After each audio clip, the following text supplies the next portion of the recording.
LGBTQ plus news is important to the LGBTQ plus community, especially to the local community. So let's talk SFGN, South Florida Gay News, and its publisher, Jason Parsley.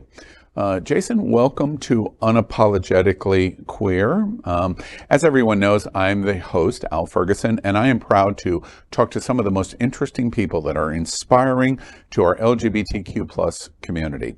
At Hotspots Happening Out, one of our objectives is to bring inspiring queer stories and information from across the world to our audience.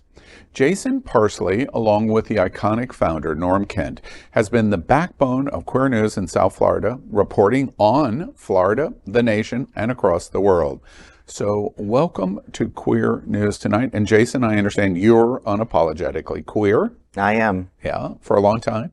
For a long time. For a long time. Okay, well, let's start. We're going to talk about a lot of different things, but let's start about you. You're a hard news guy. I know some of your past, but I bet most of our viewing audience doesn't. Tell us about you and your experience in journalism and hard news. Well, I graduated from Florida Atlantic University in 2007, and at the university I worked at the student newspaper where I was editor-in-chief, and I sort of got the bug then. I did some hard-hitting stories. The student body president had to resign because I exposed him embezzling money from the students. And so ever since then, I've always been, it's been a high adrenaline. And something you've enjoyed. You've focused on getting to the meat of the story as opposed to the sensational that is frequently part of the LGBTQ community. I would say that, but there's a lot of my critics who would say otherwise. Yeah, okay. They think I'm a little too sensational. Yeah, all right. Well, we'll get into that. Let's talk about South Florida Gay News, SFGN. Now, as everyone knows, you start with Journalism 101 and you don't bury the lead, so here it is. This week will be the last ever publication of SFGN. When this newsprint and online publication goes to stands this week, SFGN will end a nearly 23-year voice in various inclinations as a leader, perhaps the leader in queer South Florida news. It started as The Express on January 24, 2000, and then on January 25, 2010, it transitioned into South Florida Gay News.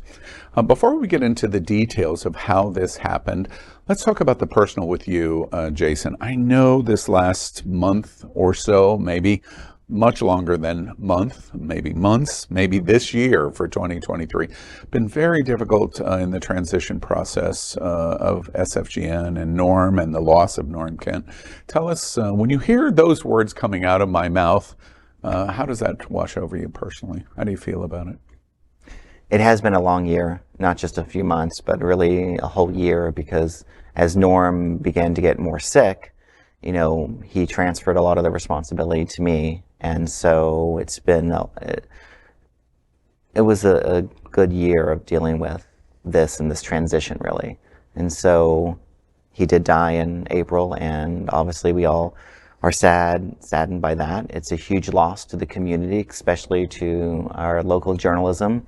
You know, as you said, that he started with LGBT news back in 2000. So it was a huge loss. And he had left the company to me, and I had hoped to carry on his legacy under the banner of South Florida Gay News, but it's just not possible to do. Yeah, I want to get into the details of that to make sure that we kind of explore what happened. But before I move on and we move into the details, I'm curious about how how long have you been at SFGN? Since 2011. 11. Okay. So after you came in right early. After I graduated FAU, I went to work for a subsidiary of the Sun Sentinel, their community news division. Right. So I covered various cities in Palm Beach County, where I got that really hyper-local experience.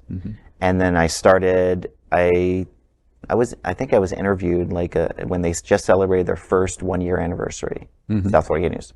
So when you hear the words that this week will be the last issue of SFGN, largely circumstances beyond your control, which we'll get into. And just personally, how does that wash over you? I mean, the past 2 months has been just 2 months of grieving Norm's loss, then grieving the loss of the newspaper as well. But I also am inspired too, because as Norm showed, it didn't necessarily matter what the name was. He still did the journalism. Yeah, he did it through Express Gay News. He did it through South Florida Gay News, and we're going to talk about the future. That's interesting because, and I think that's one of the most interesting themes of the story today about SFGN. When SFGN, by the way, launched in January 2010, they published, actually just slightly before you, a mission statement. And it's as timely today as it was when it was written 13 years ago. It began with a statement, and we're going to show it to you in a moment, with a statement about what launched SFGN, the demise of the Express. And the paper said 13 years ago when SFGN launched, quote, the Express, not a bad name for a local gay paper.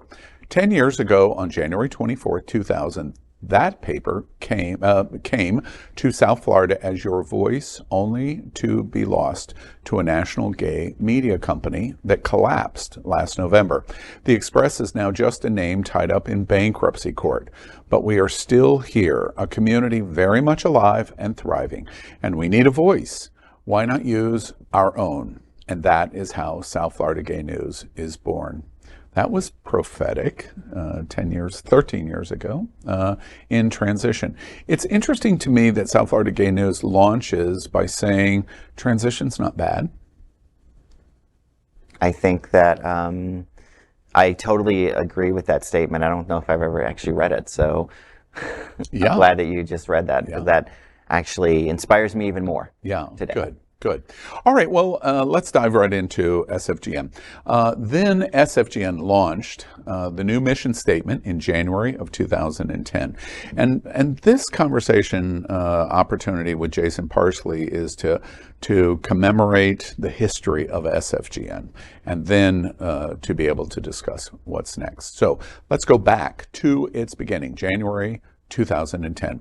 It's an interesting place to start our conversation. The first edition of South Florida Gay News wrote, quote, SFGN is a paper that speaks with you, to you, and about you.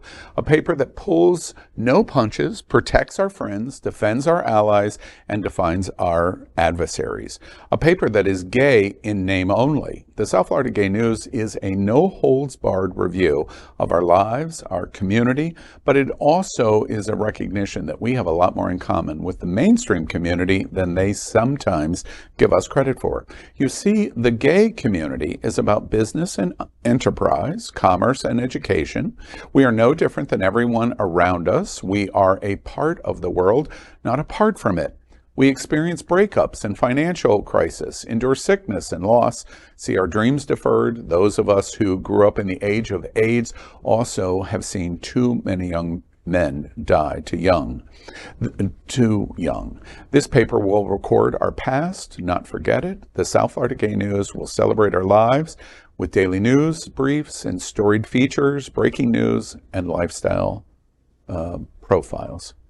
Lofty and successful goals, and largely accomplished over the last 13 years. And you've been key, front and center of that. What do you think about the 13 years of South Florida Gay News, that mission statement on the first day and where it closes this week? What do you think about that?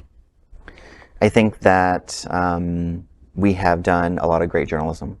We have inspired people. We have showcased our diverse community. And just a few years ago, people were questioning whether or not there was still a need for an LGBT newspaper because we've gone so mainstream. And I think that this year alone has taught us why more than ever do we need to be telling our own stories and not rely on the mainstream outlets to define us and to tell those stories for us. We have to tell our own stories. And because right now we're in this climate of a governor that wants to silence and erase us completely out of our school system and more. completely erase our culture. And we are in this war right now. And so more than ever is LGBT news needed. I want to dive in. So we've had this 13 years. I'm going to go back and look at a few things about SFGN that I'm fascinated about. But let's talk about what's happened here. I interviewed Norm, as you know. I believe I did the last interview with Norm Kent, and the only one that I'm aware of that was in television, digital television. His health was failing. He's had quite a difficult number of years with cancer and COVID and the brain tumor, et cetera. A very significant health. I thought it was all prepared for, though. He sat in the exact seat that you are sitting in. We did an hour. And it was interesting to me because he came to life in that interview. He was very frail, and then he became Norm Kent again. And I could see the Norm Kent. And he talked about you. He talked about the paper. I thought in leaving that that everything was all set. What happened in the last couple of months? What did you find? What were the issues that have caused the closure this week? Ultimately, we were in $700,000 to $800,000 of debt, and he did leave me the company. He left myself and the sales manager, Justin Wise, the company, and we had hoped to continue on as normal, but there was just no way that we could see ourselves digging ourselves out of that hole. And I didn't want to spend the rest of my life, paying off debts that weren't mine.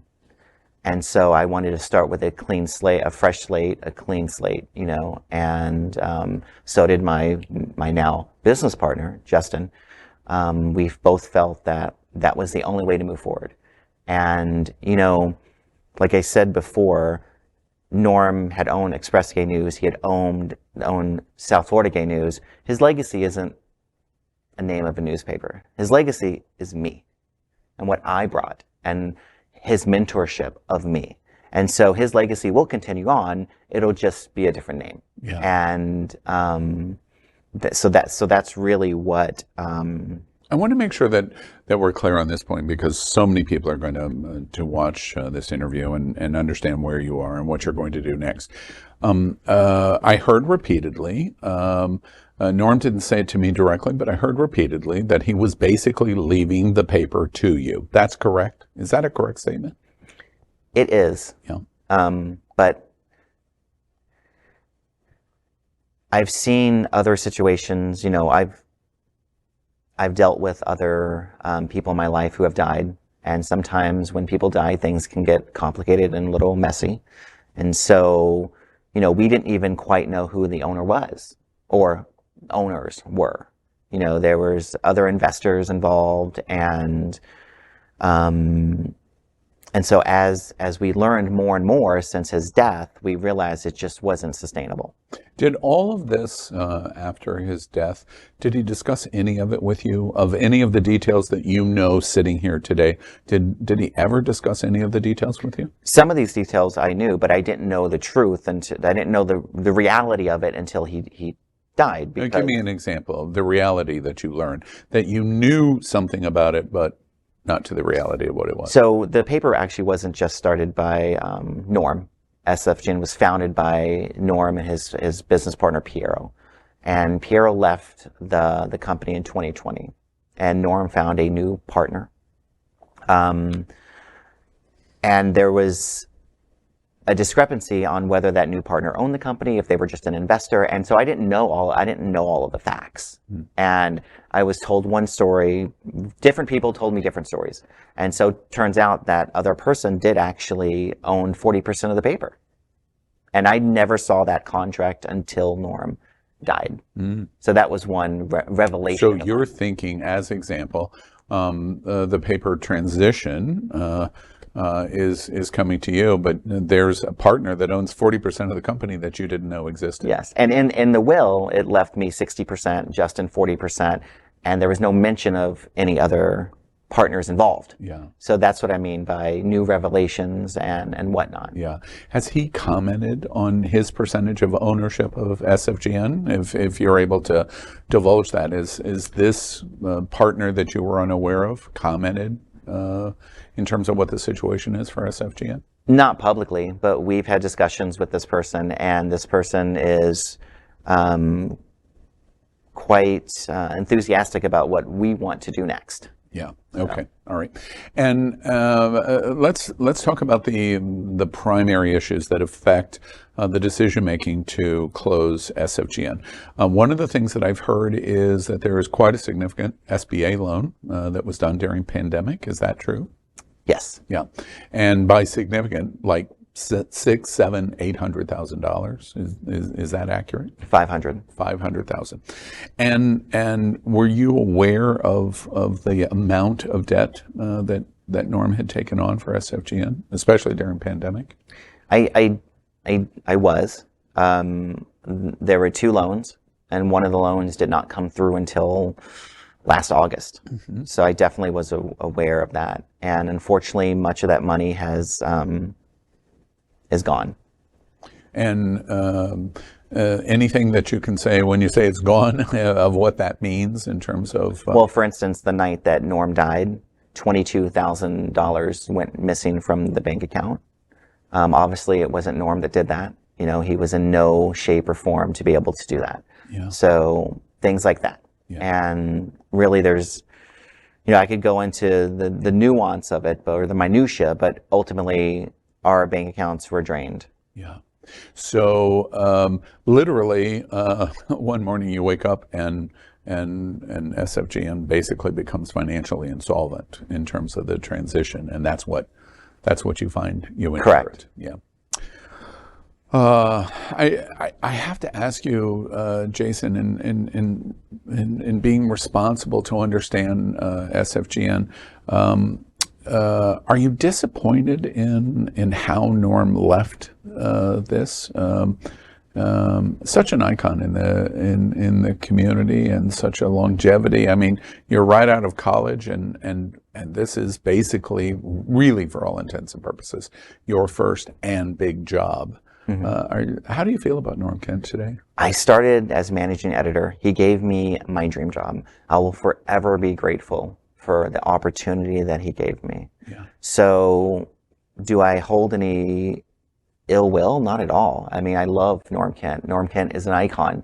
And, you know, businesses come and go in this world, and there's no point in harboring those type of feelings, you know. In fact, today I'm excited about the future. Yeah, and which we're going to talk about. Which we'll talk about soon. But as for Norm, I will always be grateful for him. Yeah, okay. He gave me this opportunity, and it's because of him and South Florida Gay News that I have the standing I do today. Yeah. Yeah. Last thing I want to ask you about this transition and what you found and what the last couple of months have been for SFGN is you personally understand where the situation is for South Florida Gay News and the business and the money and loan debt that is beyond capability to pay, etc. But I'm curious from your standpoint, over the last couple of years, especially in the last year, and going through, I mean, let's not forget what you, SFGN, and the entire LGBTQ community has gone through since January of 2020. We've gone through a crisis in the last 3 years. Anything that, looking back at what's happened here at SFGN, anything you would have done different? Different in what way? In whatever way. Knowing what you know now, is there anything that you would have done different to try to have a different conclusion for you, or a different conclusion for SFGN, or a different conclusion for Norm, or whatever? Anything you would have done different? No, I have no regrets. Yeah. The reality is that we can't predict the future. We have to play the cards we've been dealt, and I think that we're we are doing that right now. We're playing the cards that we've been dealt, and we're going to be bigger and better and stronger going into the future. Yeah, okay. And before we explore that, I want to take one more minute to revisit history of SFGN. For viewers that do not know, especially around the country, SFGN is one of probably 10 or 11, maybe at the top 15, legacy regional local LGBT outlets. SFGN is in that category. So, you know, a lot of great and a lot of terrible things have come out of SFGN, depending on which side of the fence you're sitting. Let's revisit for a moment some of the best and worst moments for SFGN. I want to ask you, Jason Parsley, your favorite moment in the last 13 years at SFGN was what? My favorite moment. There's so many of them. I mean, we've had such a, I believe we've had such an impact on our community, and just telling those voices and the things that we've done. And Like, I don't know if we can give really me an example.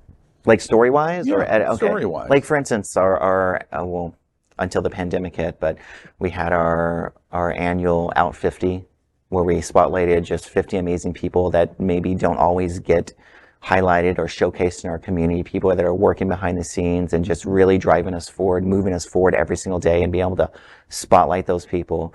Or the story I did on the entrapment by the Palm Beach County Sheriff's Office for a sting operation they had set up, a years-long sting operation where they had really targeted gay men in parks and whatnot, and just the links they went to arrest our community. Mm-hmm.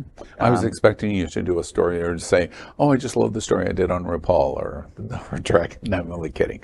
Well, speaking of that, I did love my Adam Lambert story. And why is that? Why? Well, it was a bit of an exclusive because when I was interviewing him, he had mentioned, at the end of the conversation, I said, "Do you have any exclusives for me today?" And he said, well, actually he did. He had just broken up with his boyfriend. He hadn't told anyone yet. Oh. So when we reported that, the news went international. It went viral, and it was an exciting thing for me. It shut our website down for like every hour. Because of traffic. Yeah. Yeah, we just got so much traffic, and so many newsletters all around the world cited us, and even some of them said, well, you can't click on the link right now because our website is crashed because of the amount of traffic. Yeah. So. Well, the highest compliment I can give you on that favorite is I hate you right now. So congratulations to you. What besides pandemic, because I know that how tragic that was. What was some of the big worst moments of the last 13 years at SFGN? Some of the worst moments. Did you have any? Was there any moment where you go, oh my goodness? There was one. I don't know if I forget the date now, but when we printed an ad that was racist, that had showcased that it went through our checks and balances and whatnot. I remember it. And that was a heartbreaking moment for me, and I just hated it. And when that happened, remind everybody, how did you go about correcting it? What did you do? We pulled all the papers off the stands right away. You know, the basically what the person had placed the ad, it was supposed to be satire, and you know, and so, but when we really examined it after the fact, unfortunately, we realized it was extremely offensive and racist, and so we immediately pulled all of the papers off the stands and try to rectify it as quickly as possible. Yeah. Taking that action, did the community forgive you? I think so. Yeah. Now, the people that actually brought it to our attention said that, you know, they had forgiven us for that. Yeah, mistakes. Okay. Let's take a moment in looking back, and you can't talk about SFGN without talking about Norm Kent. He was a force to be reckoned with. Now, he's iconic. Even with this story here about the closure of SFGN, the new program at Our Fund in terms of the journalism scholarship with Our Fund, his recognition at the WNBA Awards for Icon Legacy, etc. I'm curious in terms of Norm Kent, because it's my first opportunity to ever ask Jason, were you aware of how many people didn't like Norm Kent? Oh, of course. Yeah, and tell us about that. How do you know that, and how did you hear it? I mean, he was famous for his rivalries. Yeah. You know, there was always a rivalry, and from the mayor of Fort Lauderdale, Dean Trentalis, that was one of the most famous. There was the rivalry with Bobby Blair, who was the owner of the Florida Agenda, Yeah. who was our Principal competitor for 7 years or whatnot. Yeah. And when you would hear this in community of these reactions to Norm Kent, the general reaction from my seat of watching it outside of the fishbowl is that you had either respect for Norm Kent or you were at the end of the sword of Norm Kent. So you have to be a journalist, publisher, politician, negotiator. How did you handle all of that, of running the interference for the news outlet of SFGN and Norm Kent? I really took it in stride, because ultimately, when you're in this business, we as journalists, we dish it out, so we have to be able to take it. And one of the things that I loved about Norm is that he loved criticism. We constantly printed letters to the editor that criticized us, and we were never shy to do that. Yeah. And he really encouraged it, because he believed in a diverse set of voices, and he wanted to showcase those voices. Now, his editorials were sometimes scathing and biting. I often had the pleasure or not pleasure of having to edit them, but He allowed you to do that? When he turned them in with enough time. He was notorious for always missing deadline. Okay. But I did try. So you could correct when you had the opportunity. Yes. And then if you didn't have time, purely his words got in. So, I tried to tone them down when I felt they went over the top. Yeah. But oftentimes, he did piss people off with his editorials. Yes. And I think that it's a little more difficult to get pissed off and upset with people when you're writing straight news, if you're really just focused on the facts and whatnot, because you have to dispute facts. And when you're doing your job and you're doing your due diligence, it's a lot harder to get really upset and mad. But he was an opinion writer. Yeah. And so it's a lot easier to get upset at someone's opinions. Yeah. Yeah, exactly. And an editorial is an editorial. It's just a personal perspective. It doesn't even represent the entire paper, even if you own it. I'm curious about covers. There has been so much conversation. I've been here. I was invited down for the launch of It's Happening Out, and then ultimately Queer News Tonight. And there's been so much conversation about covers through the years at SFGN. I'm curious from your seat, an opportunity as we look back at SFGN, your favorite cover of all of the covers you participated in is what?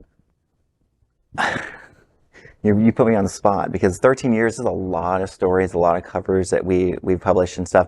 But I will say this, is that one of the changes, I think, or as I took more and more control of the company, is that I think that I look at the cover a little bit differently than I think Norm did. And I really believe that the cover, we need to make a statement with the cover. And I've also believed that it's okay to have fun with the cover and to be more sensational, as I was going to ask you, could that mean that the cover was designed to be more incendiary? Yes. Yeah. I mean, this week's cover... Was that your decision-making, or was that Norm's? It depends which cover you're talking about. Yeah, okay. But in general, let's say over the last 3 or 4 years. Most of them were mine. Yeah. So most of them were my vision. Your seat. Yes. And that's why when you mentioned earlier how people didn't like Norm, some of that actually might have been me, but because the buck stops with him, Okay. Now, see, I've never heard that before. I got to sort of escape escape some of the criticism. Okay, and before I go on, a particular cover that you go, there it is. No, I love this week's cover. Yeah. Okay. I do. I think all right. I haven't seen this was week yet, so this past week. Oh, this past week. Okay. We'll explain that. Explain what the cover is. It was really it was humor, satire, and it was Ron DeSantis, and the headline was Mean Girl. And the subhead was why are you so obsessed with us? Right. And I think a lot there was an implication in that secondary line. And a lot of in our community we love Mean Girls the movie, and so I think a lot of people will get that reference. And it's I think that's maybe that's the a lot of us don't have a lot of power to take on someone like Governor DeSantis. Yeah. So if we can troll him a little bit and have a little fun, that's the best way to do it. Jason, aren't you proud? Oh, well, good. We are showing the cover. Aren't you proud that right to the end you were relevant with a cover like that? Oh yes, absolutely. We're going out with a bang. Yeah. And but beyond that, we've had some great covers. Any others that you want to mention? I mean, even another DeSantis cover we did last year, it was, I don't think I can say the word on here, but... you can say anything. F you. Yeah. We kind of... Yeah, we say fuck you here. Okay. Right? Well, we did put fuck you. After he signed the first Don't Say Gay Yet bill, we got fuck you on the cover. And so I particularly definitely like that one too. Yeah, that's something you couldn't have probably done at the Sentinel. No, absolutely not. Maybe not even New Times. Yeah, right. Like I said, we've done some very New York Daily News type covers that we've been very bold. There it is. I was wondering if you were going to go there. And and you know who owns the New York Daily News, right? I don't. Yeah. Okay. And later you're going to laugh hysterically, but true. There's two covers I want to mention, and I want to ask you about, and especially now that I understand that the incendiary decision making was principally sitting with you in Possibility. One cover was the green cover about Publix, and you turned the entire cover kind of a shady read on Publix. Yes. And tell us what the inspiration was for that, and why did you do that? Well, I mean, the cover story was about Publix, and so that made sense to do something with Publix, and that was definitely my vision. I do remember that. I forget the headline, but I think we took a play on their tagline. Yes. Yes, we did. And so... Where shopping is a pleasure. We're shopping, yes. And so where discrimination is a pleasure. Yes, that's right. That was definitely my vision. Because I think that Publix is definitely not a friend of ours. Yeah. And I think that, that's sort of where that came from. Yeah. And I think it's important to really point that out. And the other one that I want to ask you about, because I've heard so many different angles, stories, observations about it, is last year, Coral Ridge and the hateful pastor from the 90s at Coral Ridge, I won't even say his name, nationally against LGBT, had their 50th anniversary, and the mayor of Fort Lauderdale did proclamation, and the cover put the mayor of Fort Lauderdale in a priest outfit in a slam, and it was a powerful, powerful cover. The reaction that I heard from community, both in its tongue-in-cheek of loving it and the absolute other side of loathing it, what did you think about that cover, and what was the motivation of doing that? There's an old saying that I really subscribe to, and that's there's nothing more hypocritical than a thin-skinned journalist. And so, like I said, we dish it out, we have to be able to take it. Having said that, there's nothing more hypocritical than a thin-skinned politician either. And politicians they have a lot of privilege and power, and they're making laws that affect people's lives, and really it's our job to hold them accountable. And so they have to be able to have a thick skin to be able to take criticism. Yeah. And so I don't know how, the mayor of Fort Lauderdale felt about the cover, but I hope that he, I hope he took it as a tongue-in-cheek situation. And again, that he has this incredible amount of power And so it's important to take that criticism, especially when it's coming from your own community. Yeah, and we're going to, again, we're going to get to talking about what's next. So as for the cover itself, I loved it, and I Get know a lot Over It was on the cover. That's what it said, and with the priest, and Yeah. you know, lots of hidden messages in that cover. I'm curious, real quickly, but not talking about your what's next yet.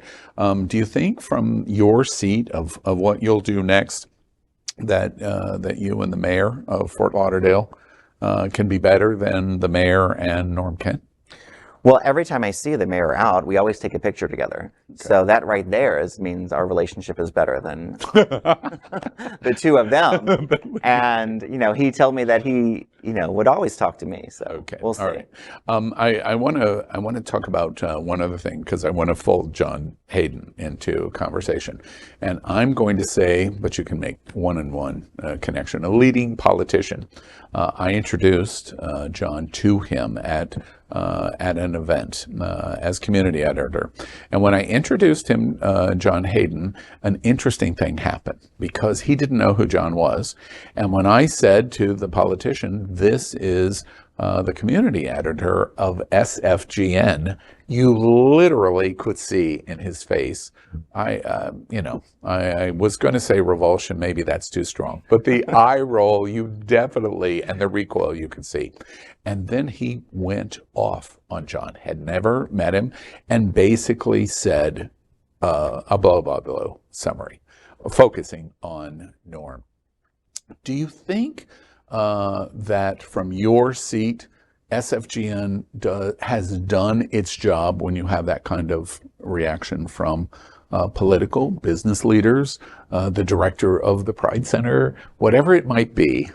Well, it's not the reaction that I'm trying to achieve. It's not like I'm trying to get people to have that reaction. As the publisher of the newspaper. But again, like I said, people with power need to be held accountable. And typically it's a newspaper or news outlets that's going to be the ones holding them accountable. Mm-hmm. So they have to have thick skin. Mm-hmm. And they shouldn't be in those positions of power if they can't handle the heat. So basically what I'm hearing from you, it's on them. If they react that way, that's them, not us. We always give people an opportunity to respond. Dean, for instance, always had the opportunity to write us a guest column or a letter setter to rebut anything that we've said, or if we've mischaracterized something that he believes that we did. So we want to always give that opportunity. We always did give that opportunity. Now, if people didn't take it, that is on them. Right, it's on them. It gives me opportunity to discuss a segue of something that we've done at Hotspots Magazine, Happening Out television network, and supporting the news messaging of SFGN. We have worked for, as you know, over a year and a half with John Hayden. We've invited him to anchor at Queer News Tonight. Every single week, we've invited him to do a story, to debut the cover of SFGN, and talk about what is going on into the coming week at SFGN. Now, mind you, we have done that because we've supported for quite a long time the value of SFGNs and their contributions to our community. I'm curious, Jason, now that we can talk about it with SFGN's final publication this week, were you aware of how much pushback that we got for doing that, of even embracing SFGN? How much pushback you got? Mm-hmm. No. Yeah. Lots of pushback. It's interesting to me because we're propelling story of saying this is a story and we should all be propelling the story. There was so much reaction in community. Wait, Hotspots and SFGN are going to cooperate in any possible way using the television medium. And our reaction was, yeah, what are you talking about? We don't get it. But does it surprise you that LGBT, we focus on our own silos so much, even to this point where we're trying to propel story in our community? Does that surprise you at all? You know, a lot of people, I've encountered this before, that some people in our community believe that an LGBT newspaper should never, should only tell the good stories. And Norm had a saying that we have to tell the warts and the wounds too, and we have to hold our own community responsible and accountable first. And so I understand why people sometimes don't like our coverage and our stories and whatnot. But the reality is that it's not like we're choosing Governor DeSantis over the gay community. Typically, the stories that have received the most pushback, it's been two elements of the LGBT community pitted against each other. Yeah. And so we're telling both sides of an LGBT issue within the LGBT community. Perfect example is Dean Trantalis and the situation with the Coral Ridge. It's not like we were taking the side of Coral Ridge. We were simply, voicing these frustrations and the frustrations within the LGBT community towards the mayor's handling of the situation. It's interesting to me in terms of what Hotspots and Happening Out has voiced in support in the last year, but certainly in 2023. We've lived in this philosophy that all boats in LGBT rise together, and it really has been a centric mission of our discussion. The last conversation I had with Norm Kent was at his Legacy Award at WNBA at Hunters. And I sat down, and I was only going to take a moment or two to congratulate him. And he grabbed my arm, and he pulled me down in the seat next to him. And he talked for a long time. And I was uncomfortable about it because so many people wanted Norm's attention. And it was rare that Norm would be in a situation like that.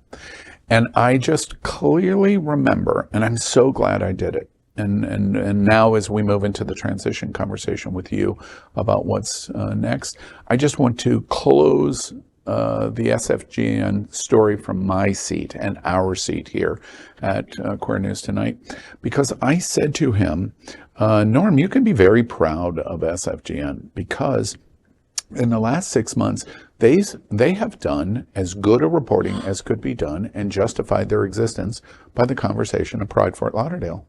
And all of the people that said you're against the community unless you say absolutely nothing but good things, that would have been untrue. And SFGN proved it over and over and over. And I congratulated Norm to say, wait, whether you gave Jason permission to do it or John Hayden to do it or the paper to do it or however it unveiled, SFGN proved its value in LGBTQ community. And those were my last words to Norm Kent. And I'm sure that definitely, touched him. Because that's what ultimately he wanted to do, is have an impact on the community. And that's why he loved journalism. Yeah, absolutely.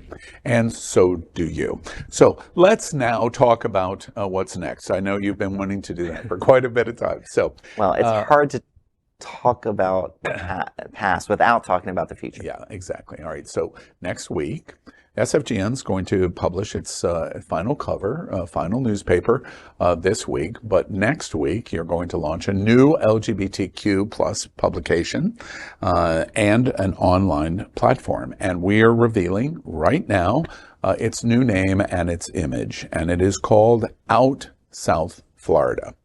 And now that we reveal that this is what's going to happen next week, tell us about what you're doing and how is it going to work and what can we expect and etc. Well, as we have discussed today, that obviously it wasn't sustainable to keep SFGN going. So my new business partner and I, Justin, he's been with the company almost as long as I have been. And so we're launching a new publication, Out South Florida, as you mentioned. June 1st. I think it's so appropriate. What a great day to launch a new voice for our community. And we're going to continue to be that voice for the community. And we're going to focus on local news, hard news. And we probably won't be, obviously we won't have Norm's voice anymore. And I don't think that I can fill those shoes, because he had a way with words. He really did. But we are going to focus on local news like South Florida Gay News did as well.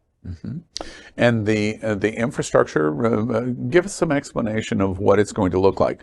Same format style, newsprint, comes out on Thursdays. The boxes that you can pull it from, or you see it online. Well, we have a new name, we have a new logo, we'll have a new website, we'll have a new design, the size of the paper will be the same, the frequency will be the same, it'll be weekly on Thursdays, but it will look different. And sustainable, because you're not sitting under the cloud of the debt, etc., that you learn at South Florida Gay News. Jason, I would not do a good job if I didn't shake your cage in terms of doing it at this time period. June 1, of course, in terms of the launch of June Pride Month. But everyone in the world says print is over. Everyone says that. We read that over and over and over and over again. I always argue, while I still read lots and lots, the best journalists in America are print journalists. All you have to do is pick up the New York Times or the Washington Post to prove that. And everything that virtually every other outlet in America does, they lead out of whatever the Washington Post and the New York Times have done. Now, I wouldn't be as presumptuous to say that that's what out South Florida is going to be. But in LGBT, we need people that do the research and put the time into the story. Otherwise, you have an advertising cheat, which is exactly what SFGN said 13 years ago, and you launch on June 1st, and I hear you saying the exact same thing. Well, let me interject for a moment. One of the things that you said, print is dead. One of our big discussions today was our covers. And that only happens in print, covers. And so those covers get a lot of attention. Yeah, absolutely. And something else unique, which I want to point out. If there is a place in the country for LGBTQ where a relaunch of a print newspaper for LGBT could happen, it's South Florida, because we hear it all the time. We live in a bubble, and a bubble can sustain a print newspaper because there is so much news to consume. Isn't that principally what's at play here? Yes, and taking that one step further is that South Florida has always been insulated from the rest of the state. We've lived in this really big bubble in South Florida, but I think that our current governor has pierced that bubble. Yeah. And he's coming right for us and coming right for the heart of South Florida. Yeah. And so I don't think we can, politically speaking, we can really think of ourselves anymore as living in a bubble. Yeah. Sadly. I want to ask you, Out South Florida launches Thursday, June 1st. This week is the last issue of South Florida Gay News, SFGN. What do you want to accomplish?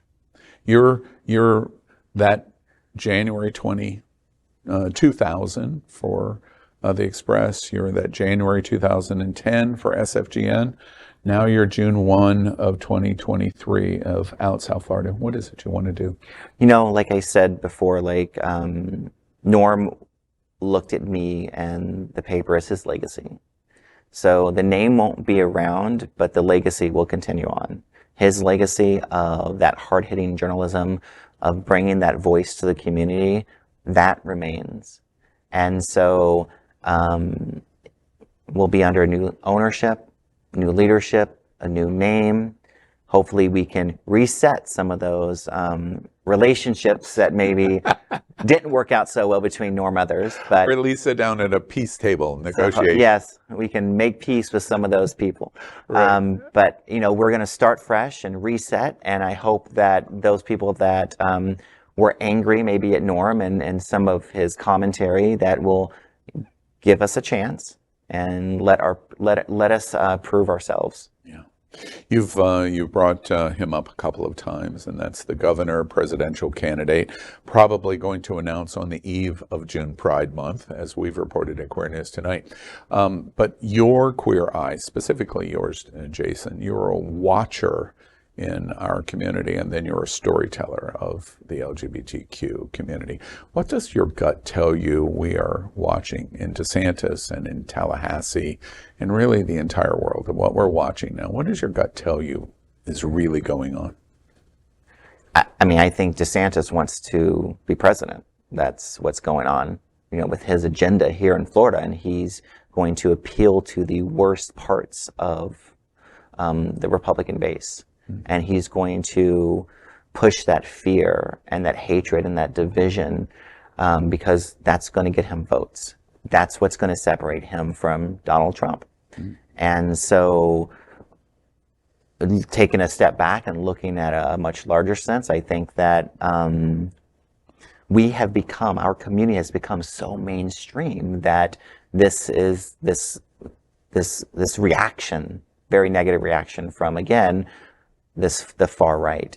And because the far right has been given such a platform within the Republican Party, and they've been pandered to and catered to, I think that's why you're seeing these overreactions everywhere else.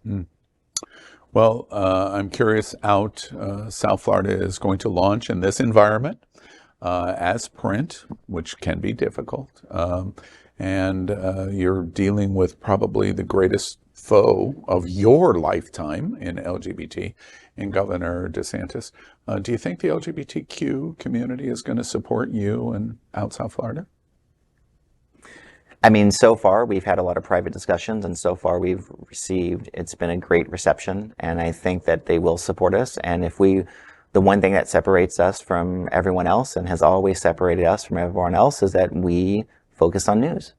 And that's what that's what we do best. That's what we've always done best. And that's what I am going to continue to do with this new publication out South Florida. It's interesting because you say that there is a reliability that you can count on for out South Florida. And we point out in our conversation here in Unapologetically Queer to all of you that have sadness and that we are all experiencing over the conversation of the end of SFGN. Let me tell you what SFGN said 13 years ago in their transition from the Express. And I think it's so appropriate for where we are today. It seems to me that this could be the launch mission statement of Out South Florida.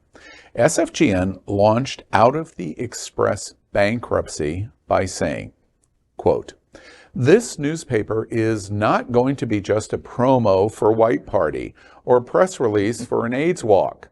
A newspaper celebrates our victories but exposes our warts. The news has no agenda.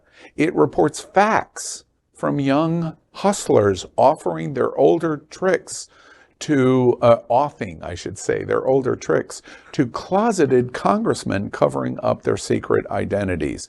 We will be reporting on book signings and artist exhibitions, seniors who have led cherished lives, businessmen who have made a difference, and young men and women who have inspired us with their vision.